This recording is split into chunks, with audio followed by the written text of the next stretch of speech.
because the density being equal to that should mean that like the probability of x's around that would be high. So if, like what I'm envisioning from what you're saying is like you have something like this and then like something like that and then this. And this is like one whole, right? So if the density here was high, it should say that x's around here are highly likely, but like every other x, the density is like in contrast to that. So I don't know that this could ever actually be created. But there isn't anything, like as long as that integral added up to 1, and you don't have any negative values, there's nothing saying that that can't be a distribution. I just don't think it could happen because of how density functions work in general. Yeah. Okay. All right, so what do we need to verify that this is a valid probability density function? There's two things, right? The first is that this function, 1/2 x, has to be greater than or equal to 0 for the x's in the interval. Is that true? Yeah, okay. But that's not enough. You can't just have no negative values. The other thing is the integral of this function from 0 to 2 has to come out to, what should this integral be? 1, okay? Now, we can actually tell that that's true, and we don't need to do the integration here. You could do the integration. I told the morning classes this is like the chainsaw slicing the birthday cake. Have I said that before here? Okay, it's like way more powerful than you need, okay? So if the density function is 1/2 x, that's a linear function. At 0, it's equal to 0. At 2, what is my y value? Like, where am I right there? 1, okay? So since it's a linear function, it's making a triangle there, and it's a right triangle, right? This integral is just the area under the density curve. We could just use geometry to get that, right? This is a base of 2 and a height of 1. So 1/2, 2 times 1 means we have 1 for the area. If you wanted to integrate this, right, anti-differentiate, plug in the 2 and the 0, subtract, be my guest. Have fun with your chainsaw. Okay. All right, so it is valid. So now we're going to do mode, median, and mean. So let's do them in that order. Mode we can do very quickly. We can just look at the density curve and say what the mode is. What is it?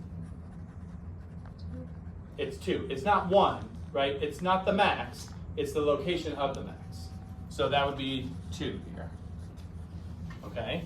For median, we need to know how far through the distribution do we go so that we've accumulated exactly half of the total area. So the distribution goes from 0 to 2.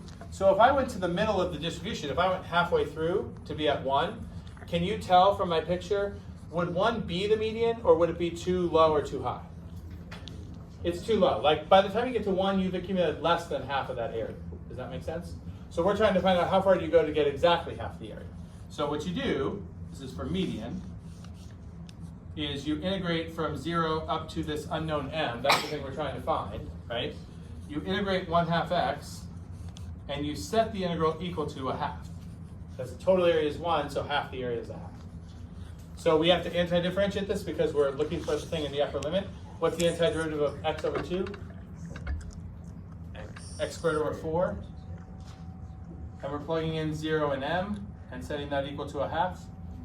When we plug in 0, it's gone, so all that matters is what happens when we plug in m. M squared over 4 equal to 1/2 means m squared will be 2, which means m will be, okay, what about the plus or minus? Well, it can't be minus. Okay, why? That's true. I just want to make sure you're saying that for the Because, right like, reasons. 0, because like the x integral is like from 0 to 2. Yes, okay. I don't want you throwing out the negative saying that like there's a rule that medians can't be negative. In some distributions they could be if your interval included negative values, right? You might get a negative median. But in this, the median has to be something in the valid range, right? You're starting at 0, it's saying how far through the interval do you have to go. So that's got to be something in that range. And the only value in that range that satisfies m squared equals 2 is positive root 2. That's why that's the median. Okay, and then mean, what's another name for mean? That's the expected value, right? Expected value of x. And for expected value on the continuous side, we integrate instead of adding. You integrate over the whole interval, so 0 to 2. But we don't just integrate the density function, because then we're just going to get 1. We integrate what times the density function? X. So it would be x times 1/2 x.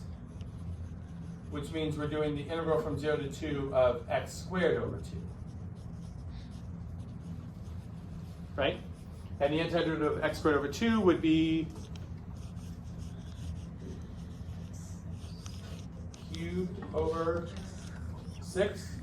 And we're plugging in 0 and 2. When I plug in 2, I get 8/6. When I plug in 0, I get 0. So the expected value is 8/6 or 4/3. That's our expected value. Okay, then to get variance, and after that standard deviation, since I already have the mean, what's the only other thing I need before I can just write down what the variance is? E of x squared. How do I find that? Right, so we would integrate, again, over the whole interval, 0 to 2, but this time you would integrate x squared times the density function. So we're doing the integral from 0 to 2 of x cubed over 2. What's the antiderivative of that? X to the 4th over 8. And we're plugging in 0 and 2. All that matters is the 2. When I plug in 2, I actually get 2 back, right? 16 over 8. Now that's not the variance. Be careful. A lot of people forget what they're doing, and they'll just say that's the variance. Up here, how about it? Variance should be, I start with that number, and then I subtract what? 4/3 squared, which is 16/9. This is 18/9. So it's going to be 18/9 minus 16/9, which would be 2/9. So that's your variance. And if that's your variance, we can immediately write down standard deviation. It would be root 2/9 or root 2 over 3. Does that make sense? So a lot of what you're going to be doing is going to feel the same, except for the part where when you would be doing a sum, you're now doing an integral. That's the whole big transition from discrete to continuous. And that's why you don't really spend any time talking about continuous random variables when you do probability unless you've already had calculus. Now, Monday, we're going to focus on one specific continuous random variable. Just like on the discrete side, they wanted you to know one specific one, which was which one? What do we do in binomial on discrete?